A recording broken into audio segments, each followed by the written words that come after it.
बिस्मिल्लाहिर्रहमानिर्रहीम, अस्सलाम वालेकुम जी। मैं नजमुल हसन बाजवा हूँ। नाज़रीन कराम, खबर यह है कि पिंडी गुस्से में है और पिंडी में बड़ा सख्त रिएक्शन देखा जा रहा है। उसकी वजह यह है कि एक ख्वाजा साहब ने इंटरव्यू दिया है जिसमें उन्होंने कुछ इंकशाफात किए हैं और उन्होंने इंकशाफात ये किए हैं कि 2019 के अंदर उन्हें सबसे पहले ये मंसूर अली खान के प्रोग्राम में उन्होंने इंकशाफ किया कि 2019 में ख्वाजा साहब को एक फ़ोन आता है और फ़ोन करके कहा जाता है कि आप पिंडी में एक जगह पे पहुँचे, इस्लामाबाद पिंडी में एक मुलाकात होनी है और उस मुलाकात में कुछ और शख्सियात को भी मदऊ किया जाता है, लेकिन पहुँचते अकेले ख्वाजा आसिफ साहब हैं। और उस मुलाकात के अंदर ख्वाजा आसिफ साहब को ये कहा जाता है कि जनाब आप पंजाब की गवर्नमेंट ले लें, आपको वफाक की गवर्नमेंट भी दे देंगे। कौन सी गवर्नमेंट? इमरान खान की गवर्नमेंट। कब? 2019 में। कब? जब इमरान खान को आए हुए तकरीबन अभी 1 साल भी नहीं हुआ था, तब ये ऑफर की गई थी। अब ख्वाजा साहब ने इंटरव्यू दे दिया, कहानी जो है ना वो निकल गई। अब जब कहानी निकली तो सवालात ये पैदा हुए कि जब जिस टाइम फ्रेम की ख्वाजा आसिफ साहब बात कर रहे हैं 2019, उस टाइम फ्रेम के अंदर DGISI जो थे वो तो जनरल आसिम मुनीर थे। तो क्या इसका मतलब यह है कि इमरान खान की हुकूमत की तब्दीली की बात जो ख्वाजा आसिफ कर रहे हैं इसमें DGISI को भी ऑन बोर्ड लिया गया था? इस सवाल ने पिंडी को जो है वो शदीद गुस्से में मुब्तला कर दिया है और वहाँ से रिएक्शन जो है ना वो आ सकता है। उसकी वजह यह है कि ख्वाजा आसिफ साहब ये या तो जो है ना वो कोई खुला पैगाम दे रहे हैं जनरल आसिम मुनीर को, या जानबूझ के एक झूठी स्टोरी क्रिएट की जा रही है और या ब्लैकमेलिंग की जा रही है और उसके पीछे कुछ मकासद हो सकते हैं। अब ये पूरी कहानी क्या है, क्या वाकई उस वक्त वो ऑन बोर्ड थे, नहीं थे, इस वक्त कहने का मकसद क्या है और पिंडी गुस्से में क्यों है और क्या इमरान खान का काम इससे आसान होता है या नहीं होता है, ये 2-3 बड़ी मज़ेदार चीज़ें हैं नाज़रीन कराम जो मैंने आपके साथ शेयर करनी है।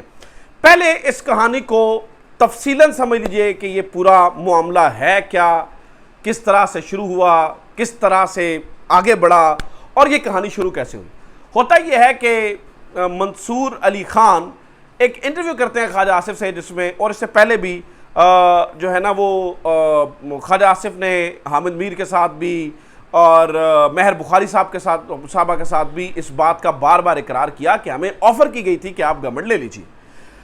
अब होता यह है कि जो ख्वाजा आसिफ हैं ये मंसूर अली खान के साथ बैठकर प्रोग्राम में एग्जैक्टली बता देते हैं कि हमें 2 टाइम पे ऑफ़र की गई, एक 2019 के अंदर और दूसरी यानी उन्होंने टाइम पे बता दिया मे बी अप्रैल 2009 एंड मार्च 2021। अब जब ये स्टोरी जाती है तो ये सवाल, जब उन्होंने टाइम बता दिया तो सवाल तो फिर पैदा होने थे, क्योंकि फिर इसका मतलब है कि आप मौजूदा जो आर्मी चीफ हैं वो तब DGISI थे, तो क्या आप क्या करने की कोशिश कर रहे हैं या क्या कहने की कोशिश कर रहे हैं? क्या आप ये बताने की कोशिश कर रहे हैं कि वो ऑन बोर्ड थे क्या? मतलब क्या, मतलब एक मेस अप क्रिएट हो गया ना, सवालात ने बहुत ज़्यादा सवालात ने जन्म ले लिया कि ये भाई हुआ क्या है ना।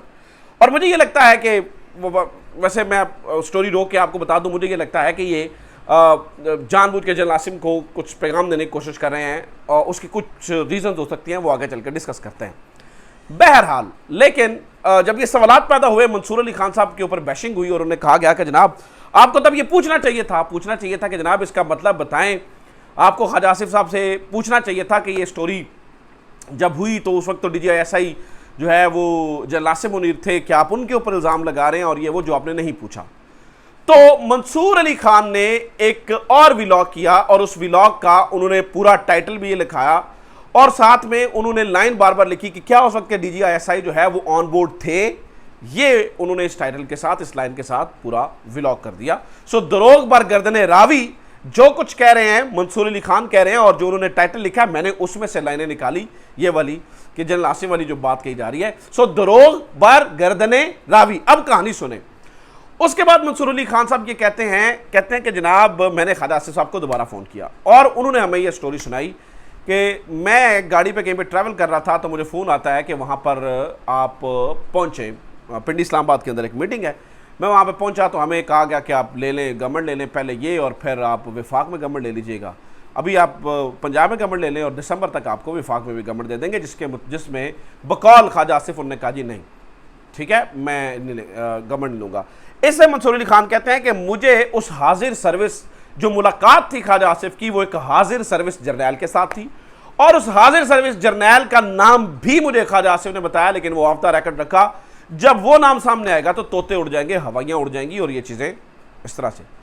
अब जो यहां पर मंसूर अली खान साहब ने गेम खेली वो ये थी कि जो लाइन उन्होंने लिखी थी कि क्या DGISI उस वक्त के ऑन बोर्ड थे, इसका जवाब उन्होंने दिया, लेकिन इशारा ये करने की कोशिश की कि शायद कोई ऐसा जर्नैल था जिसका नाम लेने से जो है ना वो बड़ा कुछ हो जाएगा, और ये कुछ इस तरह की बातें, जो कि मुझे लगता है कि पूरी एक गेम बन रही है जिसमें ये जानबूझ के बस फौज को ब्लैकमेल करने की कोशिश कर रहे हैं, और इसके पीछे जो है ना वो मकसद कुछ और है, ये अपनी मनपसंद की चीजें मनवाना चाहते हैं। इस बात का हकीकत से ताल्लुक नहीं है, लेकिन चूंकि ख्वाजा आसिफ साहब कह रहे हैं तो मैं इस बात को जो है ना वो, और मंसूर ने चूंकि इसके ऊपर पूरा प्रोग्राम कर दिया तो मैं आपको इसके ऊपर बता रहा हूं। दूसरी दफा वो कहते हैं जी मार्च, ये बात है 2021 की, अब I don't remember the month जिसमें वो कहानी सुना रहे हैं। तब ख्वाजा आसिफ साहब कहते हैं जनाब मैं कैद में था और मुझे कैद में मिलने आए एक मीडिया हाउस के ऑनर, और उस मीडिया हाउस के ऑनर ने मुझसे मुलाकात की। मुलाकात के बाद हालचाल पूछा, हालचाल पूछने के बाद उन्होंने मुझे एक फ़ोन दिया, और फ़ोन पे दूसरी तरफ कोई और था, और कहा गया कि जनाब आप बात कीजिए। तो ख्वाजा आसिफ साहब कहते हैं जी मैंने बात की, और मैंने उसके ऊपर दूसरी तरफ कोई और था, और हमें दोबारा मार्च 2021 के अंदर ये ऑफ़र की गई कि जनाब आप गवर्नमेंट ले लीजिए, जिसमें ख्वाजा आसिफ साहब कहते हैं जी मैंने मना कर दिया, और मैंने कहा कि नहीं जनाब हम जो है ना वो गवर्नमेंट को नहीं लेना चाहते हैं। नाज़रीन किराम, अगर ये सब कुछ ऐसा ही है जैसा ख्वाजा आसिफ साहब बता रहे हैं, तो और वो अपने आप को हीरो बनाने की कोशिश कर रहे हैं, इस हीरो बनाने के चक्कर में नाज़रीन किराम इन्होंने ऑफेंड किया है, और इन्होंने पूरा एक मामला ख़राब किया है, जो मुझे लगता है कि डेलिबरेटली किया गया है, जानबूझकर किया गया है, कुछ अचीव करने के लिए वहाँ पर जो है ना वो दूसरी तरफ पैगाम पहुँचाया जा रहा है। अब जनाब खबर सुनिए। खबर ये है, इस इंटरव्यू के बाद और इस कहानी के बाद वहाँ पर गुस्सा है कि ये जानबूझ के हमें बदनाम करने की कोशिश कर रहे हैं ख्वाजा आसिफ साहब, मतलब जानबूझकर जो है ना वो ये पोर्ट्रे करने की कोशिश कर रहे हैं कि इमरान खान को वाकई कुछ साजिश करके हटाया गया। ठीक है, ख्वाजा आसिफ साहब के बयान से तो ये लगता है, लिहाजा वहां पर नाज़रीन किराम इस वक्त शदीद गुस्सा है, और वो शदीद गुस्से के अंदर हैं, और इस गुस्से के अंदर एक रिएक्शन आ सकता है, और वो रिएक्शन जो है वो इनके लिए गड़बड़ हो सकती है। अब क्यों आ सकता है ये, ख्वाजा आसिफ साहब ये जानबूझकर क्यों कर रहे हैं, इसकी 2-3 वजूहात हो सकती हैं। इसके बारे में जो है ना वो ये सोचा जा रहा है कि पता नहीं ख्वाजा आसिफ साहब शायद प्ले कर रहे हैं इनका, ये नून के साथ, ये शहबाज शरीफ ग्रुप के साथ हैं या नवाज शरीफ ग्रुप के साथ हैं, ये क्यों कर रहे हैं इसके पीछे समझ नहीं आ रही। ये शहबाज शरीफ साहब को फ़ायदा देना चाहते हैं या नवाज शरीफ को देना चाहते हैं, क्योंकि अभी जो है ना वो शहबाज शरीफ साहब ही फ़ायदे में नज़र आते हैं, नवाज शरीफ साहब तो फ़ायदे में नज़र नहीं आ रहे हैं। तो ये जो है ना वो करने की कोशिश की जा रही है। मंसूर ने अपने इस व्लॉग के ज़रिए और ये लाइन लिख करके क्या DGISI उस वक्त ऑन बोर्ड थे, इस मामले को ज़्यादा हाइप दे दी है, और अगेन इस तरफ जो है ना वो इशारा करने की कोशिश की है कि शायद वो भी जो है ना वो ऑन बोर्ड थे। तो ये सारी जो है ना वो गेम इस वक्त नाज़रीन किराम की जा रही है। लेकिन ये बात बता दूं, इमरान खान को क्या फ़ायदा हो सकता है। इमरान खान को ये फ़ायदा हो सकता है कि वहाँ पर उनको अंदाज़ा हो जाएगा कि जिन सांपों को दूध पिलाया था वो अब डसने के करीब हैं, वो डस रहे हैं, और वो जो सांप हैं वो फन फैलाए जो है वो खौफनाक आवाज़ें निकाल रहे हैं, और वो डस सकते हैं। दूसरी बात रही इमरान खान की कि इमरान खान को कोई फ़ायदा हो सकता है या तो नहीं, तो उसकी जनाब कहानी अगली सुन लें। एक और कोशिश की जा रही है, गो के एक तरफ ये इस कदर ब्लैकमेलिंग और ये और वो और सारा कुछ कर रहे हैं, इस तरफ एक और कहानी नाज़रीन किराम चलती जा रही है, और वो ये चल रही है, इसका जो मामला है ये सेनेटर मुश्ताक अहमद ख़ान है, उन्होंने हाईलाइट किया है। सेनेटर मुश्ताक अहमद ख़ान ने एक ख़तरनाक चीज़ बताई है। वो कहते हैं आज prevention of violent extremism act 2023 इंसदादे पुरतशद्दुद और इंसदादे इंतहा पसंदी का बिल सेनेट ऑफ पाकिस्तान में PDM हुकूमत पेश कर रही है। सुनिए ज़रा, मैं इंपॉर्टेंट खबर दे रहा हूँ आपको। हुकूमत के तेवर बता रहे हैं कि इसको कमेटी भेजने, इस पर बहस करने की इजाज़त नहीं देंगे, और इसी वक्त को इसको पास कर लिया जाएगा। ये एक बहुत ही खौफनाक बिल है जिससे पुरतशद्दुद इंतहा पसंदी ख़त्म नहीं होगी बल्कि बढ़ेगी। बिल के सेक्शन 5 और सेक्शन 6 ड्रैकोनियन खौफनाक हैं। ये पाकिस्तान तहरीक इंसाफ पर पाबंदी का बिल है। गवर्नमेंट ऑफ पाकिस्तान को किसी सियासी लीडर माफ़ कीजिएगा या सियासी जमात को रियासती जबर के ज़रिए से माइनस करने, एलिमिनेट करने की कोशिश करना गलत है। इससे आइंदा इलेक्शन में तमाम सियासी जमातों या लीडरशिप को मुकाबला का यकसा मैदान मिलना और साफ शफाफ इनकाद भी मशकूक हो जाता है। हुकूमत इस बिल को हर सूरत में कमेटी भेजे और कवायद व ज़वाबित को पामाल ना करे, पार्लियामेंट को रबड़ स्टैंप, अंगूठा छाप और रिड्यूनेंट ना बनाए। नाज़रीन किराम, मतलब क्या है? मतलब यह है कि एक और ख़तरनाक बिल पेश किया जा रहा है, क्योंकि अब हर तरफ से ये नज़र आ रहा है कि शायद तहरीक इंसाफ और इमरान खान पे पाबंदी लगाना नामुमकिन बन चुका है। इस सूरत हाल के अंदर, इस पूरी मामले के अंदर हमें ये नज़र आता है, ये सिचुएशन बनती हुई नज़र आ रही है, ये मामला बनता हुआ नज़र आ रहा है कि तहरीक इंसाफ पर पाबंदी का पूरा प्रोग्राम तय किया जा रहा है। ये गेमें एक तरफ से जो है वो की जा रही हैं, दूसरी तरफ एक और गेम पक रही है।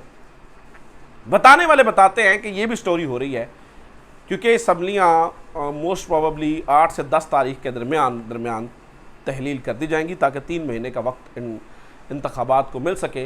असम्बलियों ने तहलील हो जाना है। तो जो सूरत हाल बन रही है वो ये बन रही है, जो मामला बन रहा है वो ये बन रहा है कि पीपी को ट्रस्ट ख़त्म हो गया है इस वक्त नून लीग से। और पीपी क्या कर रही है? पीपी का दिल ये है कि क्यों ना ये किया जाए कि जाते जाते राजा रियाज को मारा जाए ठुड्डा और अपोजिशन लीडर पाकिस्तान पीपल्स पार्टी का बना लिया जाए। अगर अपोजिशन लीडर पाकिस्तान पीपल्स पार्टी का बन जाता है और अपोजिशन आ जाती है पाकिस्तान पीपल्स पार्टी के पास, तो जो माफ़ कीजिएगा निगरान वज़ीर आज़म है उसकी जो है ना वो नाम तय करने में आसानी होगी, अदरवाइज़ तो काम जो है वो ख़राब हो जाएगा। तो पीपी ये गेमें भी करने की कोशिश कर रही है। एक और ख़बर ये है कि जनाब इस वक्त निगरान वज़ीर आज़मों के नाम भी गर्दिश करते हुए नज़र आ रहे हैं, यानी कि कुछ नाम हैं जो कि इस वक्त गर्दिश कर रहे हैं। इसाक डार का नाम पहले आ चुका है, यूसुफ रज़ा गिलानी, मुसद्दिक मलिक, नासिर हुसैन शाह और शेरी रहमान भी शामिल हैं। इनके ऊपर भी जो है वो नाम आ रहे हैं। अब्दुल क़य्यूम सिद्दीकी साहब ने यह ख़बर दी है कि ये नाम भी इस वक्त डिस्कस हो रहे हैं। मैं सिर्फ ये जानना चाहता हूँ कि इन निगरान वज़ीर आज़मों के जिनके नाम मैं आपको बता रहा हूँ, आपके ख़्याल में इनमें से कौन गैर जानिबदार होगा? कोई एक शख्स भी नाज़रीन किराम गैर जानिबदार नहीं है जो कि गैर जानिबदाराना मुनसिफाना इंतखाबात करवाए। तो इससे पहले मैं बिल भी आपको बता दिया है। तो लिहाजा यहाँ पर जो है वो मनपसंदी और जो एक गैर जमहूरी सोच हमारी जमातों के दरमियान पनप चुकी है, वो नंगा नाच नाच रही है। और हम ये देखेंगे कि किस तरह से रियासती जबर से एक शख्स को बिल्कुल नुक्कड़ लाइन लगाया जाएगा। उम्मीद है ये वीडियो इन्फॉर्मेटिव रही होगी। अपना ख्याल रखिए। खुदा हाफिज़। पाकिस्तान जिंदाबाद।